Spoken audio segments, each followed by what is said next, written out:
তো আপনাদের শতবর্ষ আজকে 25 জন 4 বছর পরেই শতবর্ষ সবাইকে নিয়ে যদি আপনারা উদযাপন করতে চান এবং আপনারা এটাকে সত্যি সত্যি এই প্রতিষ্ঠানকে আরো কিছু করতে চান সেই সব বিষয়ে আপনাদের এখন থেকেই আরো বড় মন নিয়ে এবং উদার্য নিয়ে কাজ করতে হবে।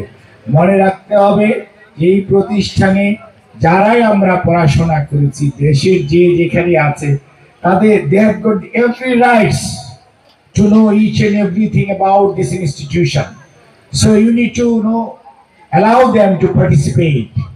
এবং don't become constricted.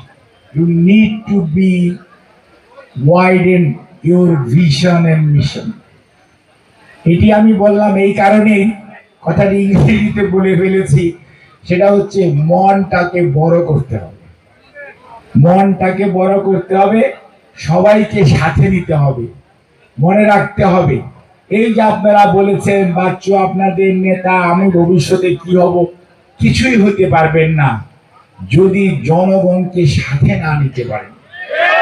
এবং জনগণকে যদি সাথে নিতে পারেন তাহলেই মনে রাখবেন আপনি আগামী দিনের যে কোনো পথ পরিক্রমায় যে কোনো প্রতিবন্ধকতা অতিক্রম করতে পারবেন। যেটা বলা হয় ঢাকা বিশ্ববিদ্যালয়ে এবং ঢাকা বিশ্ববিদ্যালয়ে যারা স্ট্যান্ড করতেন যে 4 জন ময়মনসিংহ মেডিকেল কলেজ থেকে ওনারা 4 জন ঘনিষ্ঠ বন্ধু ছিলেন এবং ওনার হাত ধরে আমি রাজনীতিতে যে এগিয়ে যাচ্ছি বা এগোতে চাই এটা ওনার হাত ধরেই। আজকে দেখেন আমরা যেভাবে অনুষ্ঠানটা আসলে করতে চেয়েছিলাম সেইভাবে কিন্তু আমরা করতে পারি নাই। সেই জন্য আমরা সকলের কাছে এবং মঞ্চে যারা আছেন অনেকে কথা বলার ছিল, অনেকে এখানে আপনাদের সাথে মত বিনিময় করার ছিল। কেএনইউ উচ্চ বিদ্যালয়ের অনেক শিক্ষকরা আছেন।